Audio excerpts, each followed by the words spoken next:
하나님께서 우리에게 주신 말씀은 창세기 10장입니다. 창세기 10장 21절에서 25절까지 제가 봉독하겠습니다.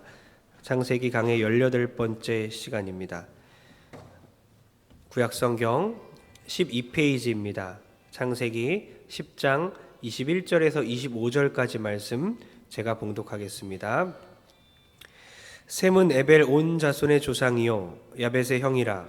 그에게도 자녀가 출생하였으니 셈의 아들은 엘람과 아수르와 아르박삿과 룻과 아람이요 아람의 아들은 우스와 훌과 게델과 마스며 아르박삿은 셀라를 낳고 셀라는 에벨을 낳았으며 에벨은 두 아들을 낳고 하나의 이름을 벨렉이라 하였으니 그때에 아멘. 성령님 오셨습니다.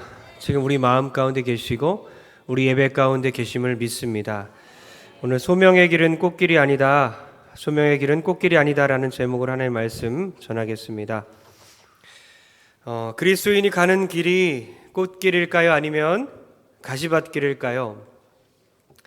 네, 꽃길이었으면 좋겠습니다. 우리 꽃길만 걸었으면 좋겠는데요. 우리가 가는 이 길이 꽃길일까요? 아니면 자갈밭일까요? 네, 제목을 다시 한번 다 같이 옆에 사람에게 우리 인사합시다. 소명의 길은 꽃길이 아닙니다. 시작. 한 번 더. 소명의 길은 꽃길이 아닙니다. 예수님을 따라 살아가는 길은 편안한 길이 쉽고 편안한 길이 아닙니다. 예수님의 제자로 살아가는 길은 어렵고 험난한 길입니다. 우리는 지금 그 길을 가고 있습니다. 결혼식 때 제가 주례를 하면서 신랑과 신부를 앞에 두고 이렇게 주례를 합니다. 이곳 예식장을 정말 잘 꾸며놨습니다. 꽃으로 많이 이쁘게 만들었습니다. 그리고 마지막 우리 행진을 할 때 지금 꽃길로 이렇게 만들어 놓았는데 저 꽃길을 지나서 결혼식장을 문을 나서면 꽃길일까요? 가시밭일까요? 이러면서 꽃길을 지나서 문을 열고 나가면 가시밭이 있을 것입니다 라고 초를 칩니다. 신랑 신부에게 초를 쳐요. 유리조각을 밟을 수도 있습니다. 자갈을 밟을 수도 있습니다. 그렇게 막 초를 치는 얘기를 해요. 왜 그런 얘기를 하는지 아십니까? 왜 그렇죠? 환상에서 벗어나야 잘 살기 때문입니다. 아직도 환상에서 벗어나지 못한 사람들은요, 계속해서 가정에 문제가 있을 수밖에 없어요. 빨리 벗어나야 합니다. 제가 그랬어요. 유학생활 중에 결혼을 정말 빨리 하고 싶었습니다. 미국에서 유학생활을 하면서 정말 6개월, 1년 만에 도저히 못 먹겠네. 음식을 못 먹겠는 거예요. 미국 음식은 정말 입에 안 맞아서 못 먹겠다 이러면서 결혼을 빨리 하고 싶었어요. 그래서 결혼을 서둘렀어요. 왜 그런지 아십니까? 아내와 함께 김치찌개를 먹고 싶어서. 매운 거를 먹고 싶은데 요리를 못하니까 빨리 결혼해서 같이 오순도순 음식을 해주는 아내, 제가 하진 않죠. 음식을 해주면 같이 먹고 철저하게 저를 위해서, 나를 위해서 결혼을 생각했던 것이죠. 그러나 이제 결혼하니까 그 후에 깨닫게 되고 있습니다. 결혼은 이런 것이구나. 나를 위해 하는 게 아니구나. 결혼은 배우자를 위해 하는 거구나. 좋은 아빠가 되어서 아기를 만나려고 결혼하는 거구나. 나 중심이 아니라 이제 상대방 중심, 자녀 중심으로 생각하게 됩니다. 대부분 결혼하셨잖아요. 근데 결혼하기 전에 어땠습니까? 행복할 줄만 알았죠. 그죠? 그랬었었죠? 결혼하면 행복할 거야 라고 생각했었었죠. 그죠? 근데 금방 깨지죠. 결혼한 후에는 어떻습니까? 행복하지만 않아요. 그것이 현실입니다. 결혼은 희생이기 때문이에요. 배우자를 위해 희생하는 것이 결혼입니다. 자녀를 낳아 기르는 것은 희생입니다. 그것이 현실입니다. 백색 드레스를 입어요. 웨딩 드레스는 항복을 의미합니다. 백색이기 때문에 항복하겠습니다. 그리고 검정색 턱시도는 죽음을 의미하는 거예요. 신부는 항복하고 신랑은 자아를 죽이는 것이 결혼입니다. 결혼하신 분들 빨리 현실을 받아들이십시오. 그 현실을 선택한 것입니다. 난 지금 희생하고 있구나. 난 지금 희생해야 하는 거구나. 희생해야 진정한 희락이 있습니다. 희생하지 않으면 쾌락만 있습니다. 희생해야 진정한 희락이 있습니다. 희생하지 않으면 자기를 위한 쾌락만 있는 것이죠. 여러분, 꽃길만 걸으려면 뭐하러 결혼했습니까? 꽃길만 걸으려면 왜 자녀를 낳았습니까? 그리스도인이 된다는 것도 똑같아요. 그리스도인이 된다는 것은 희생을 선택한 것입니다. 여러분, 꽃길만 걸으려면 왜 교회로 오셨습니까? 꽃밭을 나가지. 밖에 나면 꽃길 걸으면 되잖아요. 근데 교회로 온다는 것은, 그리스도인이 된다는 것은, 기독교인이 된다는 것은, 예수를 믿는다는 것은 더 이상 내가 꽃길만 걸어서는 안 되는구나. 때로는 가시밭길, 유리조각을 밟아가면서 피가 날지라도 자갈밭, 돌짝밭을 지나가는 것이 바로 그리스도인의 삶이라는 것이죠. 창세기는 창가족기라고도 해요. 창세기는 창가족기입니다. 가족에 대한 얘기가 계속 나오잖아요. 오늘 본문을 통하여 나뿐만 아니라 우리 가족과 우리 다음 세대, 우리 청년들, 학생들이 우리 교회가 가는 길은 어떤 길인지, 또 나와 우리 가정은 하나님이 원하는 길로 가고 있는지를 돌아보고 주께서 주신 소명을 다시 한번 깨달아 받는 저 여러분 되길 주의 이름으로 축원합니다. 창세기는 10개의 톨레도트로 구성되어 있습니다. 톨레도트란 말은요, 히브리어인데요, 족보라는 뜻입니다. 창세기에는 10개의 족보가 나와요.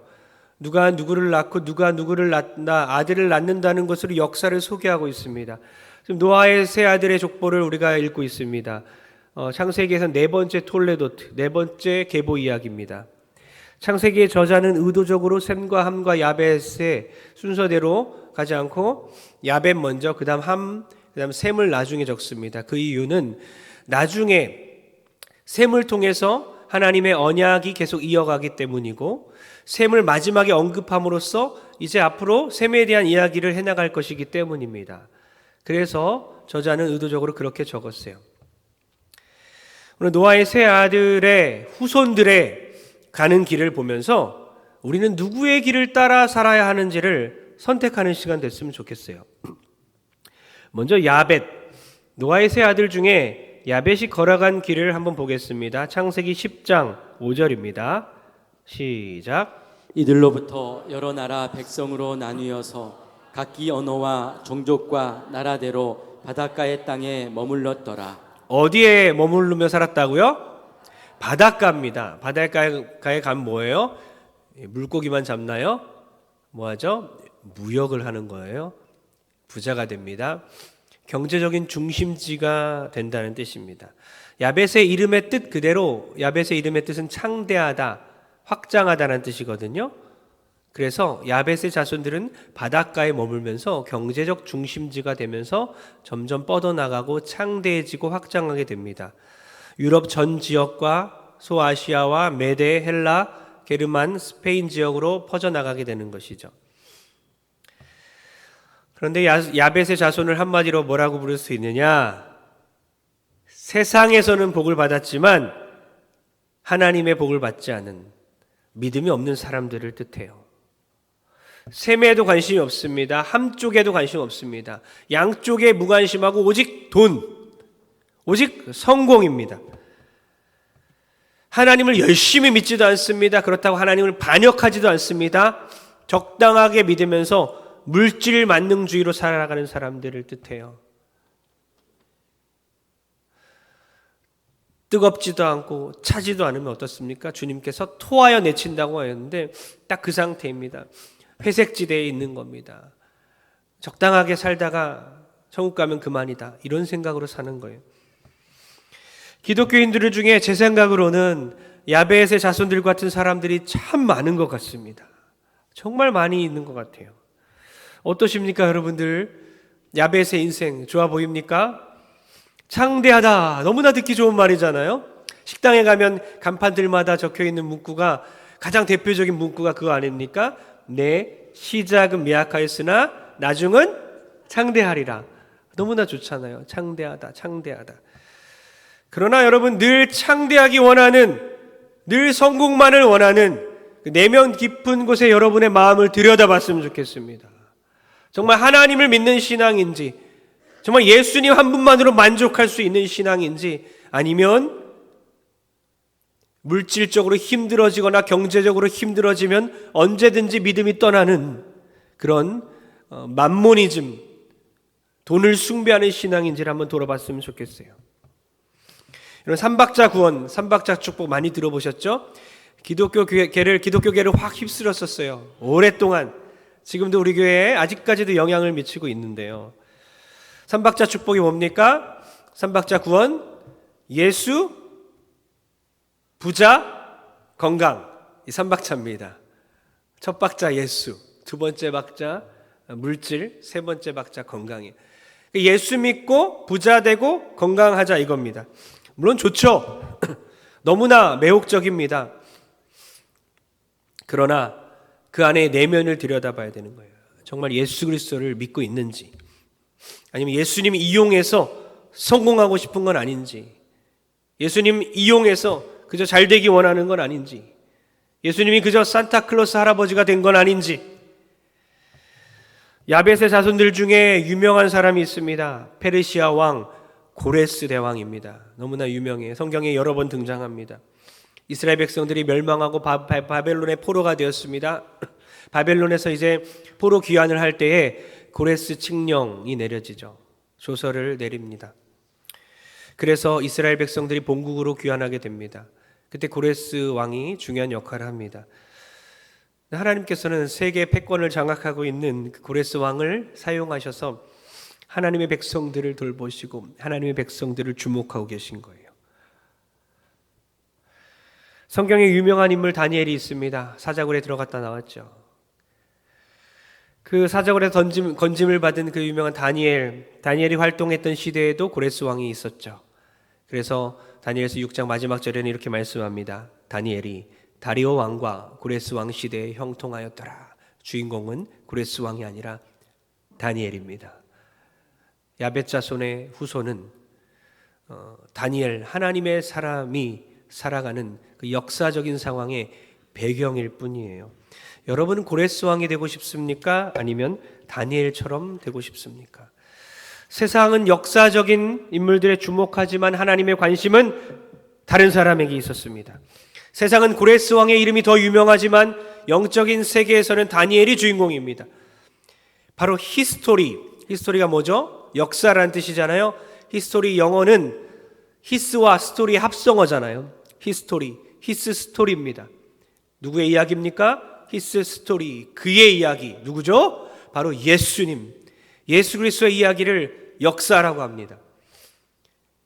우리도 그리스도인들 아닙니까? 우리들이 살아가는 모든 인생 가운데 세상 사람들의 역사가 아니라 주목받지 못하는 것 같지만 결국에는 하나님 우리를 주목하고 계시고 우리들이 역사의 주인공들이라는 것입니다. 여러분, 세상에 주목받지 않아도 하나님의 학교에서 역사책에 실린 인물들보다 성경에 기록된 인물들처럼 살아가는 여러분 되길 축복합니다. 하나님께 주목받으면 된다는 것이죠. 함이 걸어간 길은 어떤 길일까요? 야벳은 그렇게 창대하게 되는 길, 그러나 믿음에서 멀어졌습니다. 함이 걸어간 길은 어떤 길일까요? 10장 6절입니다. 6절 다 같이 시작. 함의 아들은 구스와 미스라임과 붓과 가나안이요. 아멘. 한 문장 안에 구스와 가나안이 있습니다. 많이 듣던 민족 이름이죠. 구스는 애굽을 말해요. 애굽은 어떤 나라입니까? 아주 강대한 민족, 강대한 나라입니다. 가나안은 어떤 나라입니까? 젖과 꿀이 흐르는 땅입니다. 왜 이것이 한 문장에 적혀 있습니까? 바로 우리의 주인공 이스라엘 백성들, 하나님의 택한 자녀들이 애굽의 노예로부터 출애굽 해방되고 나중에 가나안 민족을 몰아내고 가나안으로 들어가지 않습니까? 그래서 이렇게 같이 적어 놓은 거예요. 또 함의 자손들 중에 누가 있습니까? 구스가 누구를 낳나요? 10장 8절 읽겠습니다. 10장 8절 시작. 구스가 또 니므롯을 낳았으니 그는 세상의 첫 용사라. 아멘. 아주 좋아 보이는 문장입니다. 첫 용사라니 대단한 후손이 나왔구나. 근데 니므롯의 뜻을 알아봐야 합니다. 니므롯이라는 뜻이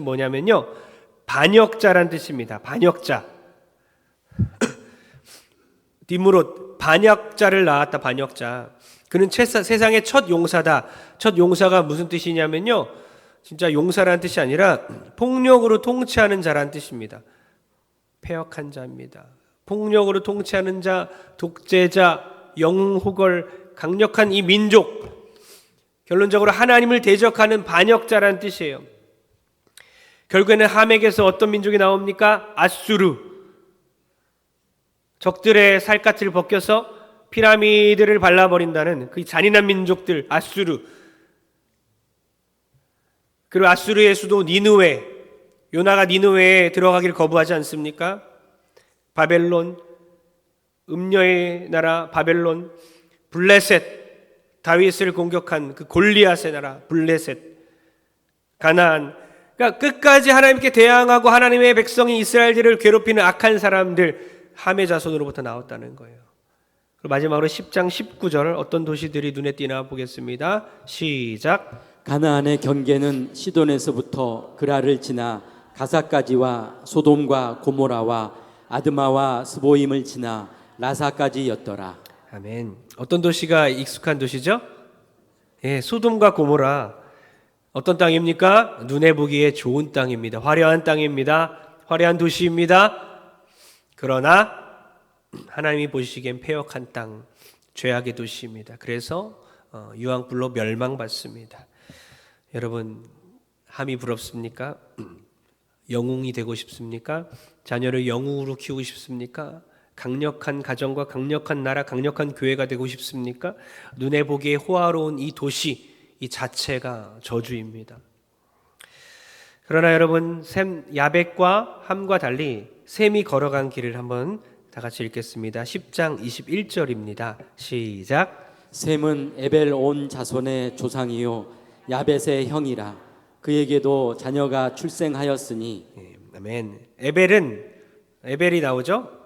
히브리 민족을 뜻해요. 에벨의 이름을 먼저 얘기한 이유 자체가 히브리 민족을 염두에 두고 있는 것입니다. 그러니까 이 셈의 족보가 야벳과 함에 비해서 참 평범해요. 별거 없습니다. 창대하다는 단어도 없고요, 영웅도 없습니다. 특별한 것이 없지만 존재만으로도 너무나 특별합니다. 이 셈의 계통에서 아브라함이 나오고 아브라함의 자손 또 다윗, 또 다윗의 자손 예수 그리스도.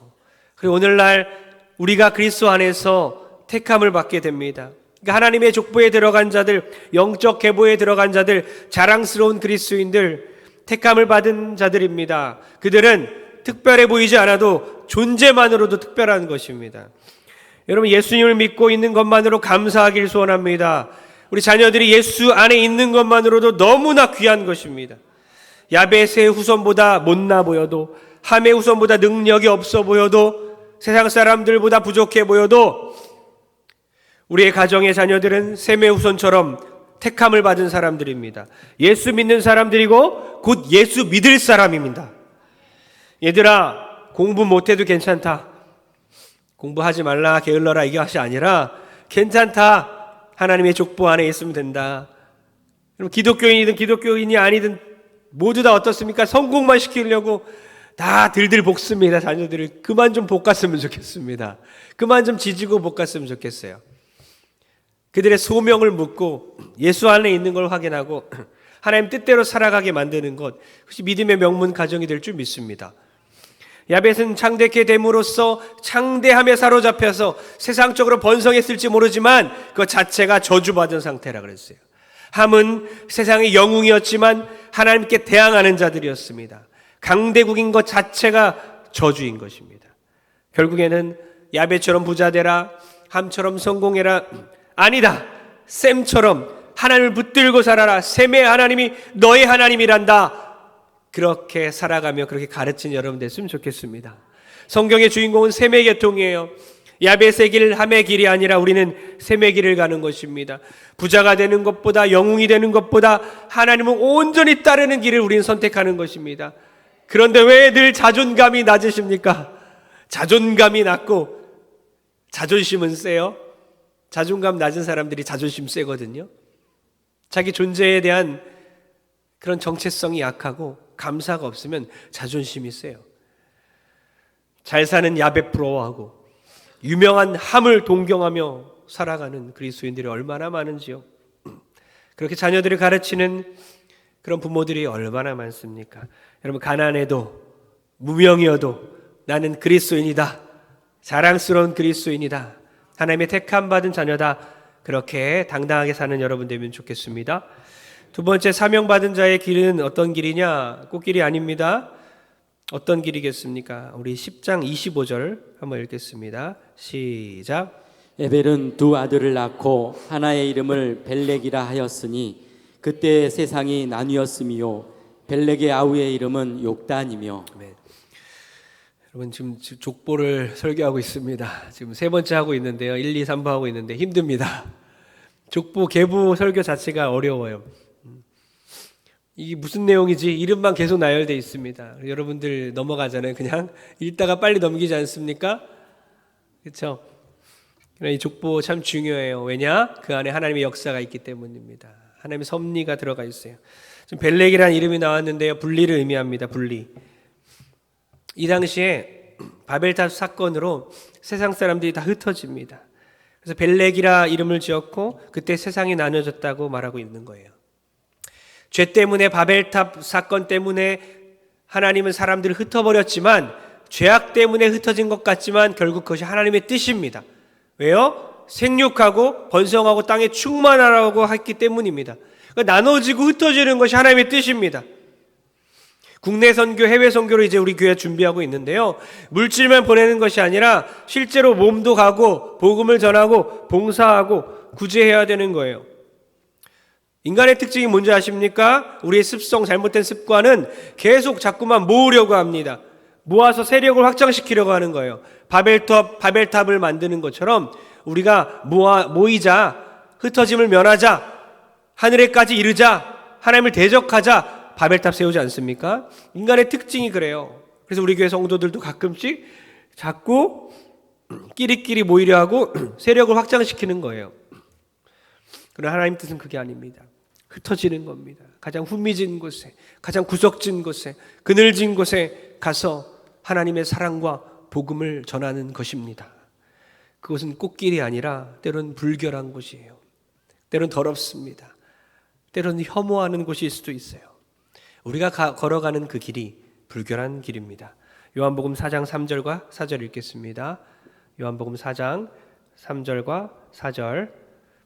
요한복음 4장 3절 4절 시작. 유대를 떠나사 다시 갈릴리로 가실새 사마리아를 통과하여야 하겠는지라. 아멘.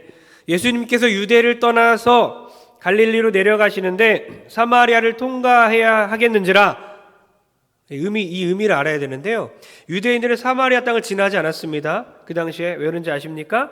사마리아 사람들을 불결하다고 생각했습니다. 그들은 다른 민족과 자폰 섞여서 결혼하여 살았어요. 민족성을 버렸다 이거죠. 그래서 유대인들은 이방 민족들, 특히 사마리아인들을 개취급했습니다.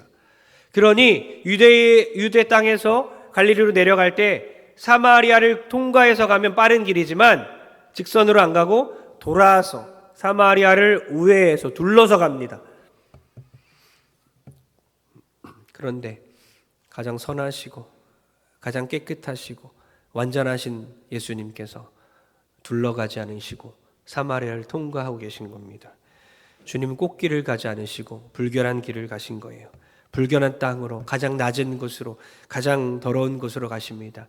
그래서 누구를 만나기 위해서요? 사마리아 여인을 만납니다. 사마리아 여인은 5명의 남편이 있었고 이제 6번째 남자와 살고 있는 사람이에요. 그런데 그 사람을 만나러 주님께서 사마리아 땅을 가신 겁니다. 여러분, 예수님 피해가지 않았습니다. 가기 싫은 곳을 둘러가지 않았습니다. 성육신 자체가 정말 더럽고 추악한 우리를 만나기 위해 오신 거죠. 이 땅에 오셔서 사람을 만지셨잖아요. 그 죄인들을 만지신 분이십니다. 주님은 피해가지 않고 우리 죄인들을 향해 오신 거죠. 여러분은 누구를 둘러가고 있습니까? 누구를 피하고 계십니까? 누구를 싫어하고 계십니까? 같은 인간임에도 불구하고, 같은 죄인임에도 불구하고, 여러분 혹시 여러분 근처에 5번 이혼하고 6번째 남자와 살고 있는 성도가 바로 옆에 있다면 속으로 불결하다고 생각하지 않겠습니까? 제가 몇 번 말씀드렸지만 내가 이 중에서 가장 깨끗하다고 생각하는 그 사람이 가장 악하다. 내가 이 가운데 그래도 적어도 나는 깨끗하다라고 생각하는 그 사람이 가장 악하다. 여러분, 우리가 걸어가는 길은요, 꽃길이 아니라 불결한 길입니다. 더럽고 혐오스러운 길이 될 수 있는 거죠. 또는 어떤 길입니까? 우리 마태복음 7장 13절 14절을 보면요, 다 같이 읽겠습니다. 시작. 좁은 문으로 들어가라. 멸망으로 인도하는 문은 크고 그 길이 넓어 그리로 들어가는 자가 많고 생명으로 인도하는 문은 좁고 길이 협착하여 찾는 자가 적음이라. 아멘. 좁은 길을 선택하는 사람 많지 않습니다. 대부분의 그리스도인들이 넓고 편안한 길을 가고자 합니다. 여러분, 저를 위해 기도해 주시고 함께 기도했으면 좋겠는 것은 끝까지 편안한 길을 고집하는 목회자가 되지 않게 도와주소서. 끝까지 자기만을 위해 살아가는 교회 직분자들 되지 않게 하소서. 끝까지 넓은 길을 선택하는 크리스찬들 되지 않게 도와주소서. 예수께서 가신 길은 꽃길이 아니라 십자가의 길이었습니다. 가장 좁고 좁은 십자가 길이었어요. 여러분, CTS 저번에 CTS 주간 집회를 했었는데요. CTS에서 최근에 어떤 요청이 왔어요. 그래서 뭘 영상을 뭐 찍자 이런 게 있었어요. 이렇게 찍나 봐요. 이렇게 목회자들이 가끔. 제가 답장을 못하고 읽지도 못하고 있습니다. 왜냐하면 어떤 시작이 될까 봐, 유명세를 탈까 봐. 물론 제가 얼마나 유명해지겠습니까? 너무나 평범한 사람인데도 그 자체가 어떤 시작이 될까 봐 두려운 거예요.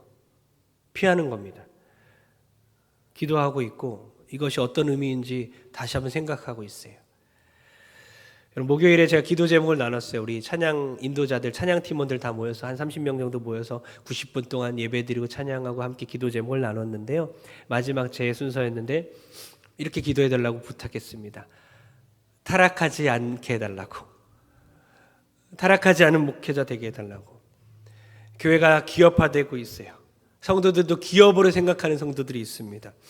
물질적으로 타락하기 쉬운 것이 또 교회이고 또 권력욕, 명예욕에 빠질 수 있습니다. 성적으로도 타락할 수 있어요. 사랑하는 성도님들, 저를 위해 기도해 주시기 바랍니다. 우리가 걸어가는 길이 어떤 길이라고요? 누구를 구원하고 누구를 살리기 위해 살아가십니까? 여러분, 결국에는 궁극적으로 무엇을 하고 싶으십니까? 그리고 여러분의 자녀들은 어떤 길을 가기 원합니까? 여러분, 마태복음 14장 15절 읽고 결론 내리겠습니다. 다 같이 시작. 저녁이 되매 제자들이 나와 이르되 이곳은 빈들이요 때도 이미 저물었으니 무리를 보내어 마을에 들어가 먹을 것을 사 먹게 하소서. 아멘. 오병이어의 기적이 일어나기 전 사건입니다. 배경이 되는 사건이에요. 배경이 되는 구절입니다. 오병이어의 기적이 뭡니까? 5개의 떡덩이와 2마리 물고기로 5,000명 이상을 먹인 사건 아닙니까? 그리고 12광주리가 남았더라. 다 아시죠? 근데 어디서 그런 일이 일어났냐? 빈들입니다. 빈들. 날은 저물었습니다. 빈들에서 아무런 곡식이 없는 곳, 생명이 없는 그곳에서 기적이 일어난 것이죠. 그런데 이 빈들이 누가 먼저 와 있는지 아십니까? 그냥 예수님과 많은 사람들이 지나가다가 보니까 빈들인 것이 아니라 예수님이 그 빈들에 먼저 와 계셨어요. 그래서 마태복음 14장을 제가 처음부터 끝까지 다시 한번 읽어보니까 정말 은혜가 되는 거예요. 14장 1절엔 헤롯 왕이 소개됩니다. 헤롯 왕이 등장합니다. 헤롯 왕이 자기 동생의 아내와 결혼해요. 동생의 아내를 빼앗습니다. 그 자체가 잘못됐잖아요. 세례 요한이 비판합니다. 그러자 동생의 아내 헤로디아라는 사람이 세례 요한을 죽이고자 하죠. 기회를 노립니다. 근데 어느 날 헤로디아의 딸이 왕 앞에서 춤을 추고 연회 때 춤을 추니까 모든 소원을 다 들어주겠다. 어떤 소원을 말하겠습니까? 엄마가 딸에게 요청하죠. 세례 요한의 목입니다. 그래서 옥에 갇혀있는 세례 요한의 목을 잘라서 소반에 가져와서 엄마에게 갖다 주죠. 이것이 이 오병이어 사건 기적 바로 전에 14장부터 쭉 이어지는 내용입니다. 세례요한이 죽었어요. 30년 동안 모든 것을 참으며 견디며 십자가의 길을 걸어갔던, 가시밭길을 걸어갔던, 광야에서 먹을 것도 못 먹고 입을 것도 못 입고 오로지 주의 가실 길을 예비하기 위해서 30년 동안 광야에서 주의 말씀을 선포하였던 세례요한이 너무 허망하게 불꽃같이 사역하다가 한순간에 목이 잘려 방탕한 계집의 춤에 순교하게 됩니다. 이런 상황 가운데 가장 적막한 시간, 선지자가 죽은 이 시간 가운데 주님이 빈들에 가서 애도하기 위해서 슬픈 마음으로 계신 겁니다. 세례요한의 제자들이 그 장례를 마치고 그 소식을 주님께 알리고 그러자 바로 주님께서 빈들에 가셨거든요. 빈들에 계신데 사람들이 몰려옵니다. 병을 고치기 시작하고 오병이어의 기적을 베푸는 거예요. 선지자는 죽었고 빈들에는 생명이 없고 날은 저물었지만 아무런 기대도 안 되지만 우리 주님은 이 빈들에서 기적을 베푸십니다. 세례요한의 희생은 새로운 사역의 시작을 알리는 계기가 되었습니다. 여러분, 생명으로 인도하는 길은 꽃길이 아닙니다. 그 길은 가시밭길입니다. 어머니 학교를 하고 있는데 어머니가 가는 길은 결코 쉬운 길이 아닙니다. 가시밭길, 유리조각을 밟고 걸어가는 길입니다. 그렇게 한 영혼을 잉태해야 하기에, 영적으로 자녀들을 살려내야 하기에 그렇게 아프지만 그 길을 믿음으로 걸어가는 것입니다. 우리가 가는 길 어떻습니까? 손해보며 희생하며 살고 있는 그 길입니다. 때려치고 싶고 포기하고 싶지만 끝까지 가야 하는 길입니다. 왜요?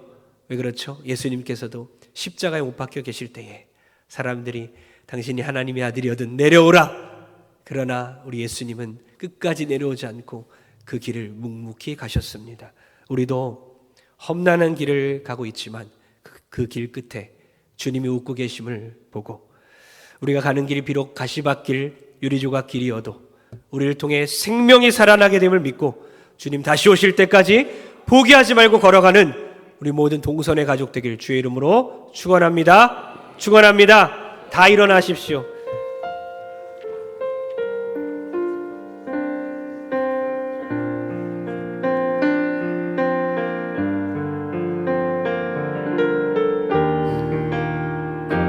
주님 다시 오실 때까지,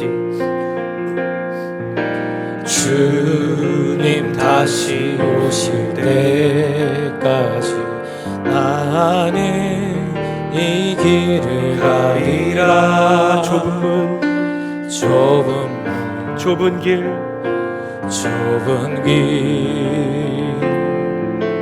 나의 십자가 지고 나의 가는 이 길 끝에서 나의 가는 이 길 끝에서 나는 주님을 보리라. 영광의 내 주님 나를 맞아주시리. 주님 다시 오실 때까지 나는 일어나 달려가리라. 주의 영광 온 땅 덮을 때 나는 일어나 노래하리. 내 사모하는 주님 온 세상 구주시라. 내 사모하는 주님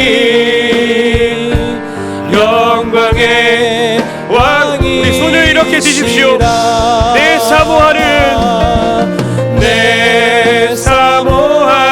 주님 온 세상 구주시라. 내 사모하는 주님 영광의 왕이시라. 영광의 왕이시라.